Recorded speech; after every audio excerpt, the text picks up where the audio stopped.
Welcome to TINAH Talks, where time is not a healer, but we believe that we all have the power to heal ourselves and take our mental well being into our own hands. This podcast is a byproduct of TINAH, the mental well being marketplace, and a community platform at timeisnotahealer.com, providing you with the best products for your self healing journey.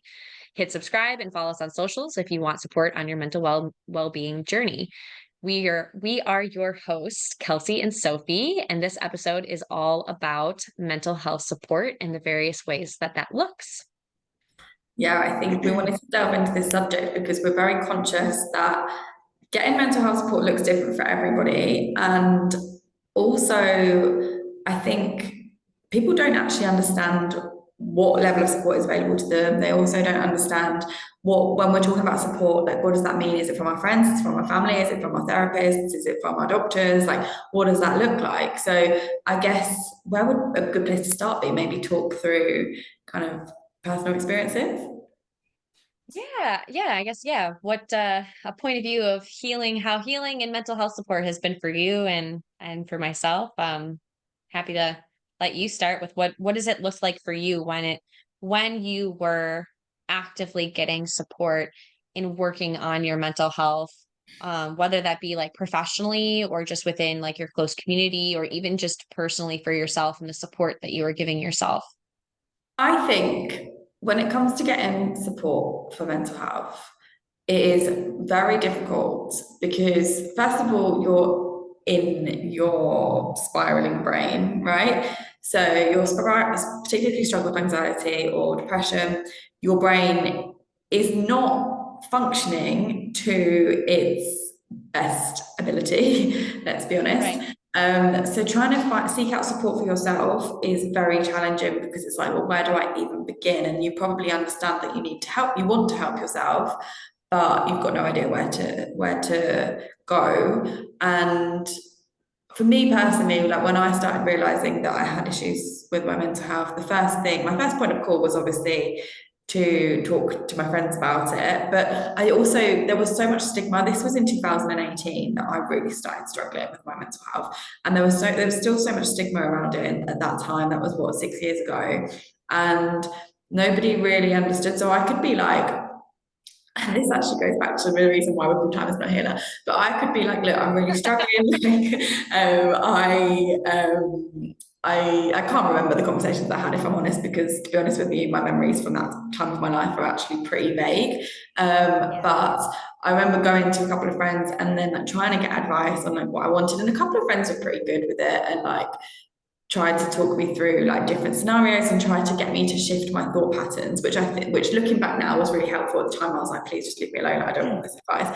But I remember a lot of friends were just like, oh, don't worry, time's gonna help you, time's gonna heal you. And that just infuriated me. And obviously that's why we're now called Time is Not a Healer, because that was a real challenge for me. But I think one thing I obviously did do was go and get therapy, and that was like my first point of call because that was all I really knew what I should do. Like that was kind of the done thing, not the done thing because it still wasn't very normal to go to therapy. But that was the only thing I could think of was like, can I go and get medical help? And I didn't know that there might be resources out there. I didn't know the tools. I didn't have any of the tools that I needed to then go and actually be able to support myself. And I guess that's why we've kind of created TINAH to be a middle ground place. We're not a replacement for therapy. We're not a replacement for healthcare. We're that place to come to if you're looking for support to help yourself with your own mental health challenges. So I think, yeah, it's difficult, isn't it? Like knowing really where to get support. I don't know. You've obviously gone through some stuff with your own mental health. Like what kind of journey did you go on when you first started realizing, oh shit, I need to go and seek something out because I can't carry on like this? Yeah. Well, before I just jump into that, I was going to just piggyback off. I mean, like, I think that's the whole point that of time is not a healer, right? We want to have a platform where things are just all kind of packed in together, resources and tools and where it's accessible, because when you are not functioning to the best of your ability, it's really hard to go out and seek the information that you need to feel better and to take care of things. And so like if TINAH can just be an all-in-one inclusive platform where it's like, oh, these where I can get some tools and some workbooks or, therapy or find what would work well for me and do it in one inclusive place that like takes the legwork off of you and your brain. And so I think that's like the whole point of TINAH, and knowing that Absolutely. like that the resources are all in one spot.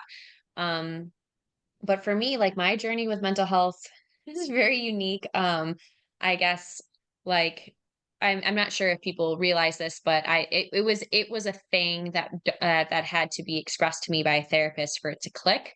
And I worked in the psych field and I didn't realize this, but I was so pissed too. I'd been introduced to therapy at a young age. Not necessarily for me. I had a family member that had a lot of behavioral issues. And so we went and saw like a family therapist for a period of time. And then there was a lot of trauma and abuse and things that was happening in the house. So as a teenager, I recognized that I could go to a therapist for support, and an outside adult suggested, after witnessing kind of like certain things, suggested like, hey, why don't you go see a therapist? And because my parents were like divorcing and stuff, the school required that you see the school psychologist just to have someone to talk to. So I had these outlets, I had touch points with therapy that sometimes were directed at me, but they weren't ever because I needed something or I did something. It was because of outside circumstances. I remember the first time truly feeling where I was overwhelmed. I was starting to have anxiety attacks. I was in like a long-term moderate depressive episode, and I'd done all the things. I went to school, I went to college. I was like on my own. I had my big girl job, which I was working in inpatient psychiatry. And I knew of the resources then because of what I was trained to help patients with and stuff. And so I had that at my disposal, but sometimes that's not enough.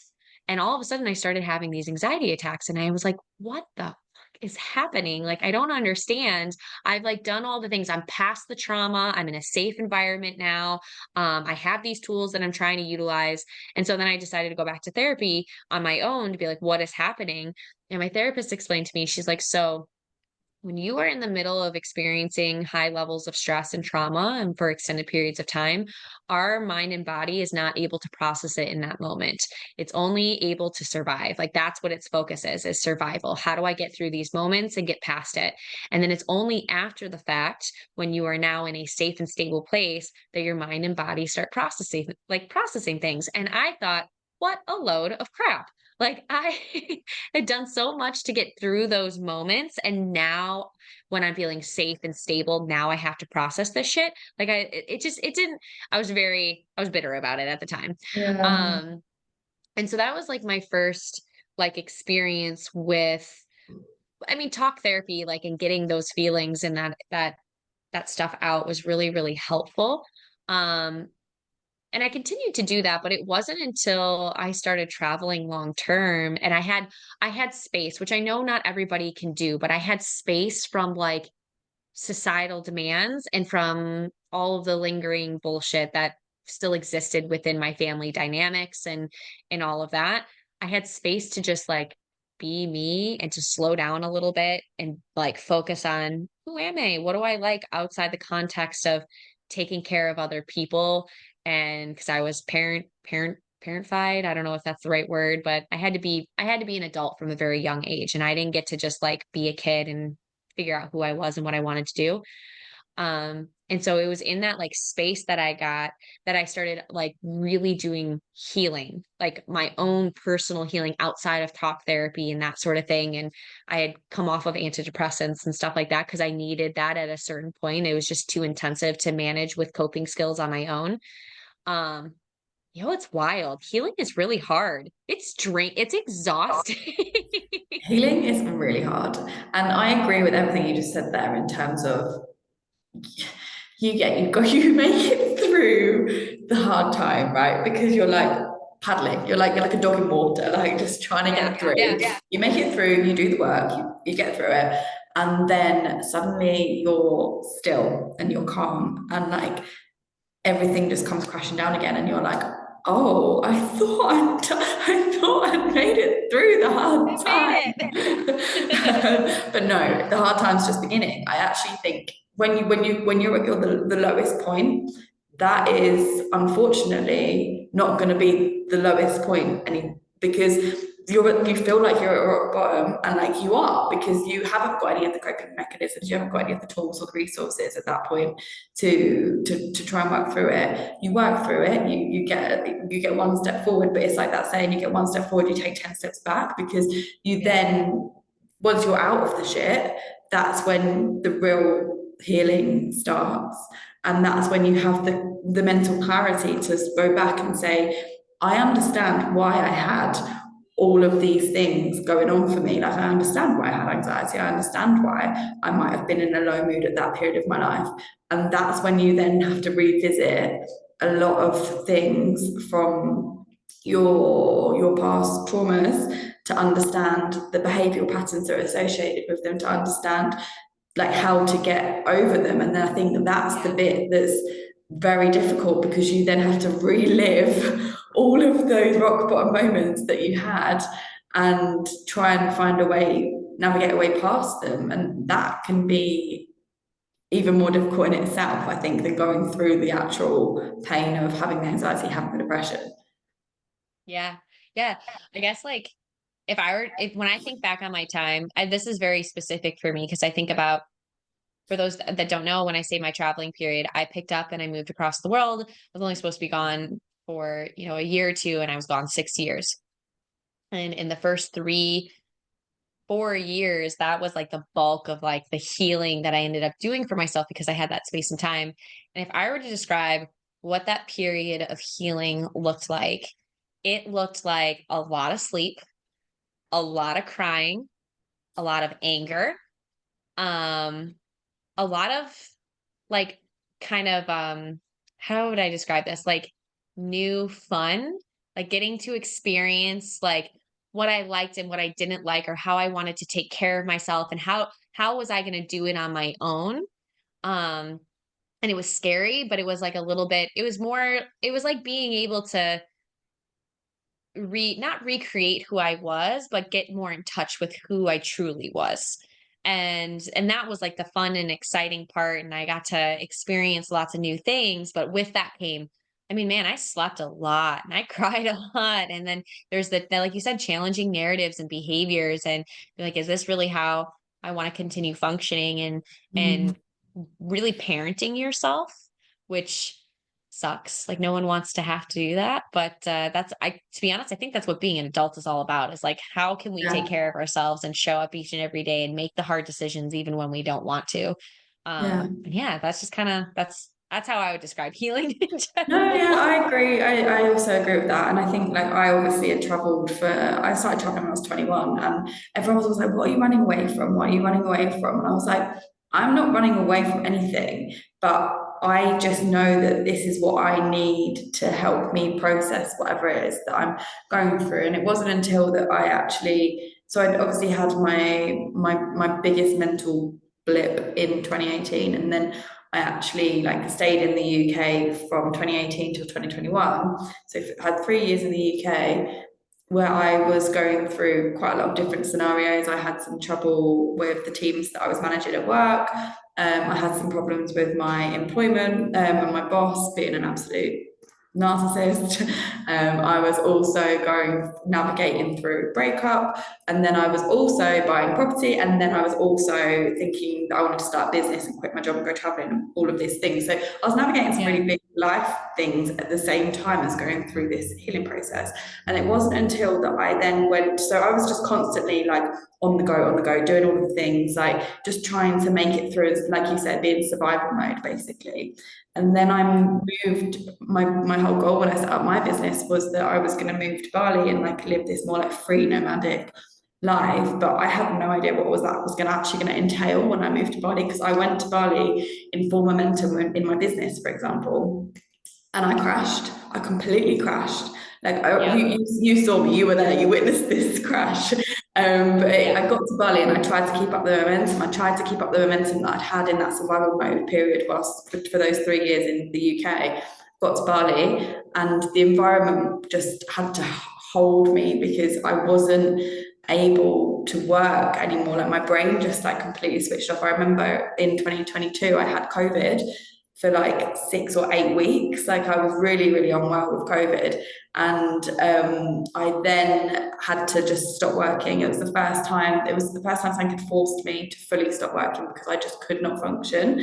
And then from that point, I started to realize, oh, this is the true part of healing. And this is where I need to like take a step back to actually get myself into full strength to then move everything forward again.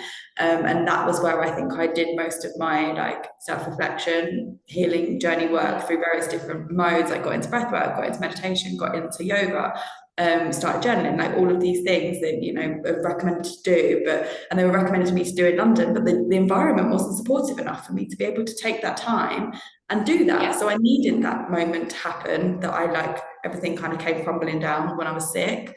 And I needed to take then 6 months off to actually sit there and process. And I know I was in a fortunate position to be able to take 6 months off. It wasn't easy financially because I wasn't really earning that much money, but luckily I was living in a country that is an affordable living cost.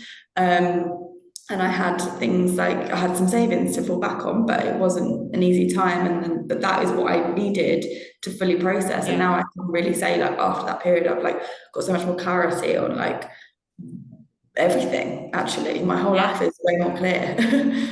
Yeah. Well, I mean, let's be honest here. Our society is not set up for good mental health support. No, not at all. Like, I mean, it's not set up to give you the space to work on healing for yourself. It's not set up to find like professional support easily.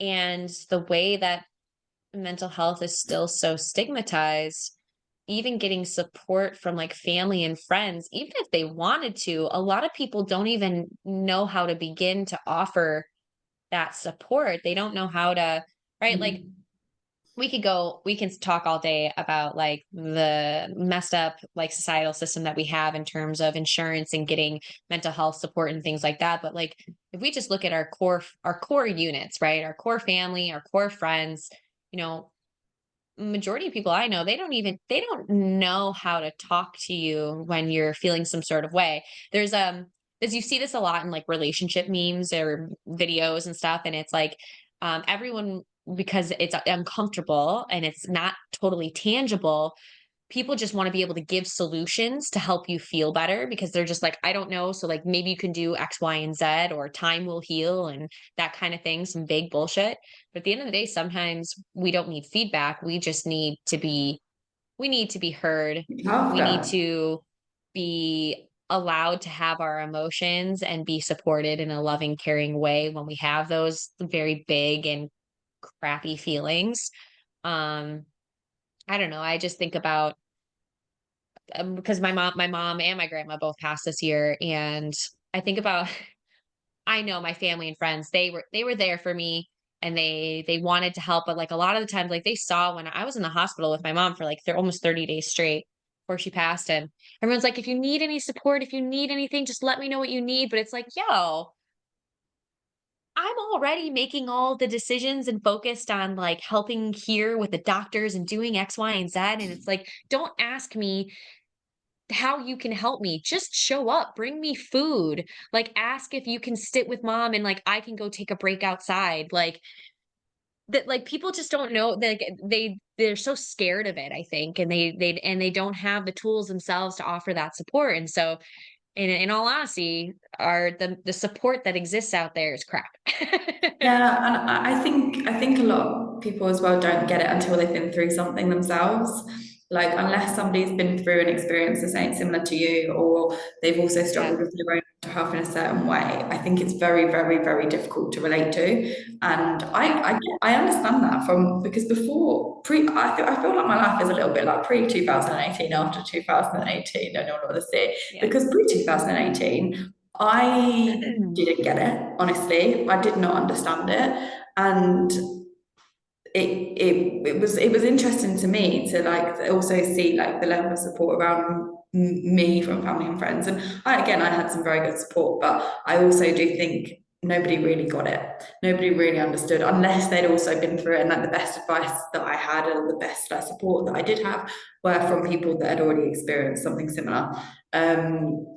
So yeah, I think it is just a lack of general understanding, and that then presents into feeling like maybe you're not being supported in the way that you would like to be supported, and at the time you're probably not in a position to communicate your needs either, because you're sucked into another situation. So I think it's really difficult, honestly, and I don't think anyone can judge anyone for how they handle certain situations, because like I say, like it's so hard. Like even when you're going through it yourself, sometimes you don't even know what you need. So how's anybody else meant to know? Do you know? Like it's very difficult. Like, but it's valid. Like I think if there was more conversations like the ones that we're having, and like there was more conversations from people that had gone through some situations like this, the resource, the knowledge would be out there for people to be able to navigate these conversations at least 10% better than they would if they didn't have the knowledge, you know?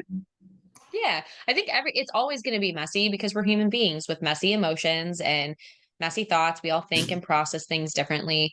But like, if we're the millennials to change the world or whatever bullshit, ideally what I would love to see is, I would love to see there be actual mental health education in school starting from a young age, right? Like when you see someone hurting or having a difficult time, what are some helpful ways that you can support them? And when you see, like when you're having a difficult time, understanding that it's okay that you're having a difficult time, and like what are maybe some ways that you can express that you need help, because if we prepare people for these things, it then becomes more second nature. And you can do this throughout the years of all the way through high school, right, where you provide different versions of mental health support to have people be a little bit more educated, right? Because I think if the world was educated around mental health, it would be a slightly better place. But yeah, no, I agree with everything that you're saying. It's just, it's unfortunate that it's just not, we have at the stages, that the advancements that we're at with technology and this and that we still struggle so hard to make support and help accessible to the people that need it, whether it be in our intimate communities or more of a professional terms. Totally. And Excuse I me, think I'm a little bit sick. I think one of the things that you could like, if you do know somebody that is going through a difficult time, or like you don't know, maybe you really just don't know how to give the level of support that they need. One of the best things that you can say is to be like, hey, in case no one's told you lately, I'm actually proud of you for everything that you're going through, everything that you're experiencing, and the way that you're going through it. I'm really proud of you for the way that you've navigated this situation, because again, that person is really just, they probably haven't been through that situation before, like, and nobody wants to be going through these situations. There's a lack of education. We don't know what we're doing. It's like a stab in the dark. It's like general adulthood is a just stab in the dark. Nobody knows what they're doing. We're all just making up and winging it as we go along.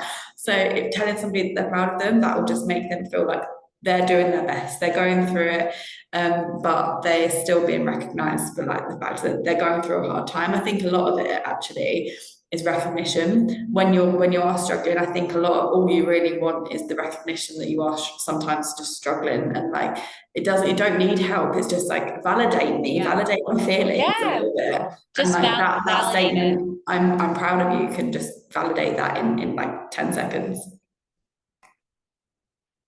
Sorry, I was yelling at my dog because he's barking and stuff. No, I think you hit the nail on the head. It's validation, 100%. I mean, right. I think about now I'm 30, I'm almost 33 years old. And just now I'm starting to hear from like close family and friends, like, oh, I'm really proud of you for the things, like for how far you've come. It's like after the fact though. It's like, look how far you've come despite like X, Y, and Z. And it would have been nice to hear that when I was like going through some shit, like, and which was it's stuff that was visible. Like I'm talking about, I understand if we can't see someone's pain or their experience because it's not as visible, that's a different scenario. But yeah, it's yeah. So in case no one's told you lately, I'm proud of you. I'm proud of you, Sophie. I'm proud of everybody else.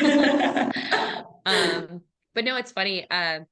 we were talking about this before we hopped on here, and I get a lot actually when I share bits and pieces of my history in a little more detail with people. See, people's typical response isn't "I'm proud of you," but it's like, "Wow, how'd you turn out more fucked up or like more weird than you already are?" And and I always laugh because I'm like, I don't know, it's a good question, but I think I turned out to be a very well-rounded weird person. So, but yeah, no, 100%. yeah, I get it. But yeah, I Again, guess though, that goes back to they probably don't know what to say. Like it's an uncomfortable feeling, yeah, right? Like being told somebody's like if someone has struggled in some way in their life and then maybe the person that said that to you hasn't and they can't relate to it in any way, it's a lack of understanding and it's a lack of like having that response somewhere programmed in their brain. All you needed to hear right then was like, you know what, well done, go you for getting through all of that. Proud of you. And then they just unfortunately chose some interesting choices of words, but that's all they had, that's all they knew. So again, humans, we're only human and we can only give the best that we can give, I guess. But no, totally, I get why. yeah. I can totally understand that that might not have been what you wanted to hear at that moment in time. I mean, to be honest, I'm a pretty roughly worded individual myself, so I took that on the chin, like, yeah, it's a really good point. Like, it just it made it one. It just made me feel recognized that, like, oh, that's a thing that happened to you, and wow, you turned out like not as fucked up as you could have turned out, and so also validates that like now I hate to say it, but you can sometimes turn out stronger from those experiences. Not that you should have to go through those experiences to be a strong individual. But yeah, so it was a roundabout form of validation in and of itself. But Yeah, you're right. People, we can give and help in the way of like what we have in the moment. Like we can do our best with what we know and have in any given moment. And I think that's where being able to, in moments of like recognizing like when you need support, it comes down to listening to our gut and trying to understand that. Which I know for you and I, we were talking about how we have very different gut reactions to when we're experiencing like moments that are really, really difficult or are not great for our mental health, that don't support our mental health, right? Like mm-hmm. for you, the moment your gut says no, it's a no. And the moment that my gut is probably saying no, I can't recognize it. No, and it's hard, it's really difficult, and I think there's a thing and we'll probably talk about this in another episode. I think there's a whole episode to be had on this subject. But Oh for yeah. me, for example, like if I like just I think I have done a lot of work on myself in the past few years to really get in tune with my body and bring my emotions, my mind, and my body into alignment. Because I think when you're in that survival mode, that all just like disperses, and you can only focus on one thing at a time, right? So since I've gone through a process of healing, I've tried to really align those things, because when you align those things, your gut, and again, this we'll do another episode on this because I feel like this will be a bigger conversation. But for me, my body tells me if something isn't in alignment. And if, for example, I can sense myself spiraling in like an anxiety spiral, I now know based on like patterns that I've seen throughout the past few years, the signs to look for to say why I'm struggling. So if I'm in an anxious spiral, I now take a step back, because it doesn't just present to me in the way of like anxiety in my chest. When I'm anxious, it's my skin, it's my like bags into my eyes. There's like it's my stomach, my gut. Like we've spoken about like physical problems Yeah. being associated with mental before, but I now know how to listen to what my body is trying to tell me, and I think that Yeah. that's part of like listening to your gut. And like there's two things I think come into that, and the reason why it's sometimes really difficult to hear what your gut is trying to tell you is because it's ego over intuition. Like we all have an inbuilt gut feeling, which is what we would call intuition. However, we also are conditioned in a world to have to survive, and that is where our ego kind of comes in. So we often suppress the intuition in favor of our ego, because that is essentially like how we're going to survive, and that's what how we go through life, is through those survival more egocentric skill sets. But when I think you can bring all of your body, mind, and emotions into some kind of alignment, I think that's when you start like being like, oh, I can really see here what my gut is trying to tell me. Like, this situation is wrong, which is why I'm experiencing this anxiety, for example. And again, I think we should go into another episode of this, because I've got so many examples that I can share with this, but I'm conscious that this episode is going to just go on too long. But yeah, I know that, yeah, like you said, but for years before that, I felt the same way as you. I really suppressed that feeling. Like, for years, I suppressed it. And I really didn't listen to my gut. I only listened to what my head was telling me. And that made me, that I can now see, looking back on those experiences, made me even more anxious, because I wasn't listening to what my body was trying to tell me. Yeah. No, absolutely. And we can definitely have a whole conversation about this.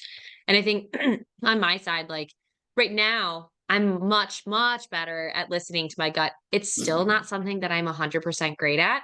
It is something that I have to actively work on every day. But I think a big part of it, and just to like, I want to validate some other people's, thoughts and feelings out here that are like, yeah, I struggle to listen to my gut.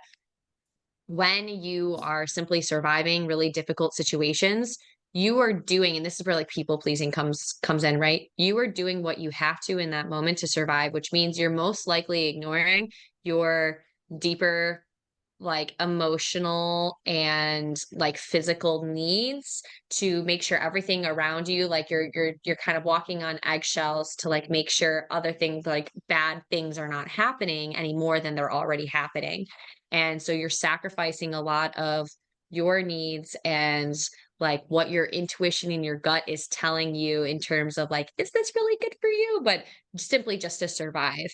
And so if you've been doing that for years and years and years, it can be really hard to then turn that off and to stop like, focusing on all of the external factors and truly listen to, right? Because now you're in a place of like security and a little bit more personal strength. And so you have the space to listen to your gut, but that is a skill to be learned, to be able to recognize in your body and like, oh, this doesn't feel right to me. Why doesn't it feel right? Like, where does this come from? And being able to do that quickly, it's something that has to be practiced. And if you didn't grow up doing that because you were simply surviving, it's definitely the moment your gut says no is well, I need to kind of take a moment and listen to it. Yeah, no, it's true. And but I think, yeah, like it's almost like it's the same as your brain. It's a muscle, right? Like you have to train things to work for you. And Yeah. it's not just going to be an overnight, oh yeah, I can listen to what my body's trying to tell me. No, you have to tune into it, and you have to go through, you also have to go through patterns. You also have to go through cycles where you haven't listened. And then you keep, because what I'm sure, if you are struggling with habit, probably resonate with the fact that you will go through patterns, and you will keep seeing reoccurring patterns if you don't change something about your lifestyle habits or behaviors. Because if you are in an anxious spiral, there is something that is causing that anxiety. Yeah. And until you get to the bottom root of that problem, it is going to keep on happening to you, and it is going to keep on going round and round in circles. And I think that's when you start listening. Like, once you've gone for a few rounds of that cycle, that is when you start listening to the gut. Like, when you see the same things repeating and repeating and repeating, and then you start thinking, oh, okay, I've seen the same things. Well, for me anyway, I saw the same symptoms, if that's what you want to call it, in my body, or like how I felt. And then I was suddenly like, oh, hold on a minute. Like, there's something here that's presenting that I'm not listening to. And that's when I think I started to shift that from, and don't get me wrong, it's not every time. I sometimes very much ignore what my guts and my body's telling me, and I just push on through what my brain's saying. But now I'm way more conscious of it. I really do try to take account of it and factor that into the decisions that I make and the way that I live my life. Yeah, no, absolutely. Which I think this comes nicely full circle, which is why time is not a healer. There is oftentimes that we have to figure out how to support ourselves in that healing process. not saying that you have to do it alone and you support yourself alone. Like, you can absolutely still get support from family and friends or professional support, but like, there is a component in there that you have to be an active participant in which, like, for people out there, probably they're like, well, crap, like that sucks. Like, I'm already struggling and having a hard time. But I guess I don't know if it's a famous saying, I can't remember what psychologist, but the only way to get over it is to go through it, and like to truly learn your patterns and your behaviors, and to listen to your gut and figure out how you can best support yourself, which is what we hope TINAH can help people do on their own journey. So Exactly. That's why we exist. That is why we're building TINAH, is to educate and basically empower you to go on this journey. Like, if it is something that you think, oh, I am recognizing that I'm going through a lot of these same patterns and scenarios. Unfortunately, hate to be the bearer of bad news, but something has to change for you to get out of that cycle. So I think, it's, we are in control. And I'm not talking about people that have been diagnosed with like bipolar disorder or like other mental health conditions that really like impact your physical makeup, for example. But like, I'm more talking like, if you are struggling with like acute anxiety on a regular basis, these are things where you can do things to support yourself on your own outside of like that therapy or environment, and shift those behaviors. And that's essentially why we exist, and we want to support from the sidelines. Yes, just a little something to make it easier on throughout all this, because it's already hard enough. So exactly. So I think with that said, this episode has gone on for quite a long time, so we'll wrap it up there. But thank you so much for listening to our episode today. If anything we've spoken about resonates with you, be sure to give us a like, and we would love to hear your feedback in the comments about what topics you'd like to hear more about. Don't forget to subscribe, follow us on socials, and join the community at timeisnothealer.com, and all the details can be found in the episode description below. Remember, you've got the power to heal, and until next time, you've got this.